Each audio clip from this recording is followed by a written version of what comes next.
I still remember the day in school when our teacher told us that the world population had become 3 billion people. And that was in 1960. And I'm going to talk now how world population has changed from that year and into the future. But I will not use digital technology as I've done during my first 5 TED Talks. Instead, I have progressed. And I am today launching a brand new analog teaching technology that I picked up from IKEA. This box contains 1 billion people. And our teacher told us that the industrialized world, 1960, had 1 billion people. And the developing world, she said, they had 2 billion people. And they lived away then. There was a big gap between the 1 billion in the industrialized world and the 2 billion in the developing world. The industrialized world, people were healthy, educated, rich, and they had small families. And their aspiration was to buy a car. And in 1960, all Swedes were saving to try to buy a Volvo like this. This was the economic level at which Sweden was. But in contrast to this, the developing world, far away, the aspiration of the average family there was to have food for the day. And they were saving to be able to buy a pair of shoes. There was an enormous gap in the world when I grew up. And this gap between the West and the rest has created a mindset of the world which we still use linguistically when we talk about the West and the developing world. But the world has changed, and it's overdue to upgrade that mindset and that taxonomy of the world and to understand it. And that's what I'm going to show you. Because since 1960, what has happened in the world up to 2010 is that a staggering 4 billion people have been added to the world population. Just look how many. The world population has doubled since I went to school. And of course there has been economic growth in the West.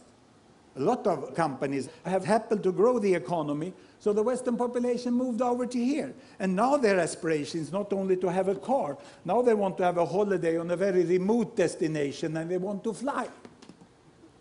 So this is where they are today. And the most successful of the developing countries here, they have moved on, you know, and they have become emerging economies, we call them. And they are now buying cars.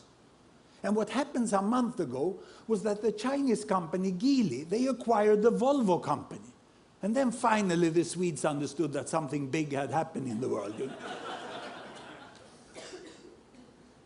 So there they are.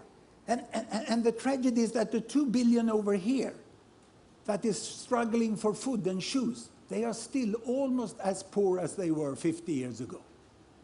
The new thing is that we have the biggest pile of billions, the 3 billions here, which are also becoming emerging economies. Because they are quite healthy, relatively well educated, and they already also have 2 to 3 children per woman, as those have. And their aspiration now is, of course, to buy a bicycle. And then later on they would like to have a motorbike also. But this is the world we have today. No longer any gap. But the distance from the poorest here, the very poorest, to the very richest over here, is wider than ever. But there is a continuous world from walking, biking, driving, flying. There are people on all levels, and most people tend to be somewhere in the middle. This is the new world we have today, in 2010. And what will happen in the future? Well, I'm going to project into 2050. I was in Shanghai recently, and I listened to what's happening in China, and it's pretty sure that they will catch up, just as Japan did.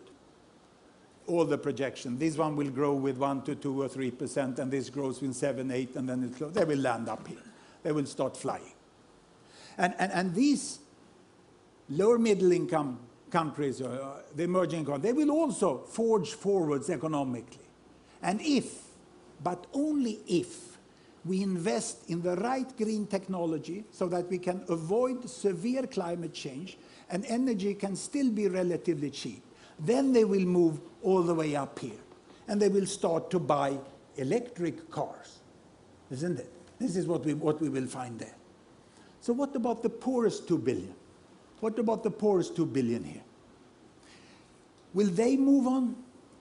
Well, here population comes in, because there we already have 2 to 3 children per woman, family planning is widely used, and population growth is coming to an end. Here population is growing. So these 2 billions will in the next decades increase to 3 billions, and they will thereafter increase to 4 billions. There is nothing but the nuclear war of a kind we've never seen that can stop this from happening, because we already have this in process. But if, and only if, they get out of poverty, they get education, they get improved child survival, they can buy a bicycle and a cell phone and come here, then population growth will stop up there in 2050. We cannot have people on this level looking for food and shoes, because then we get continued population growth. And let me show you why, by converting back to the old-time digital technology. Here I have on the screen my country bubbles. Every bubble is a country, the size is population, the colors show the continent, the yellow one there is the Americas, dark blue is Africa, brown is Europe, green is Middle East, and this light blue is South Asia, that's India, and this is China, size is population. Here I have children per woman, 2 children, 4 children, 6 children, 8 children, big families, small families. The year is 1960, and down here child survival. The percentage of children surviving childhood up to starting school, 60%, 70%, 80%, 90%, and almost 100%, as we have today in the wealthiest and healthiest countries. Look, this is the world my teacher talked about in 1960. 1 billion Western world here, high child survival, small families, and all the rest, the rainbow of the developing countries, with very large families and poor child survival. What has happened? I start the world. Here we go. Can you see, as the year passed by, child survival is increasing. They get soap, hygiene, education, vaccination, penicillin, and then family planning. Family size is decreasing. They get up to 90% of child survival, then family is decreasing. Also the Arab countries in the Middle East is falling down there. Look, Bangladesh catching up with India. The whole emerging economy world joins the Western world with good child survival and small family size, but we still have the poorest billion. Can you see the poorest billion? Those boxes I had over here? They are still up here, and they still have a child survival of 70 to 80%, meaning that if you have 6 children born, there will be at least 4 who survive to the next generation, and the population will double in 1 generation.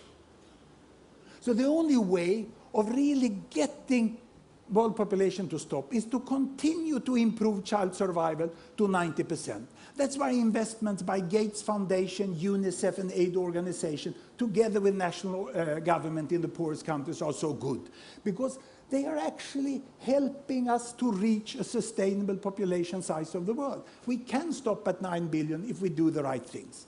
Child survival is the new green. It's only by child surviving that we will stop population growth. And will it happen? Well, I'm not an optimist.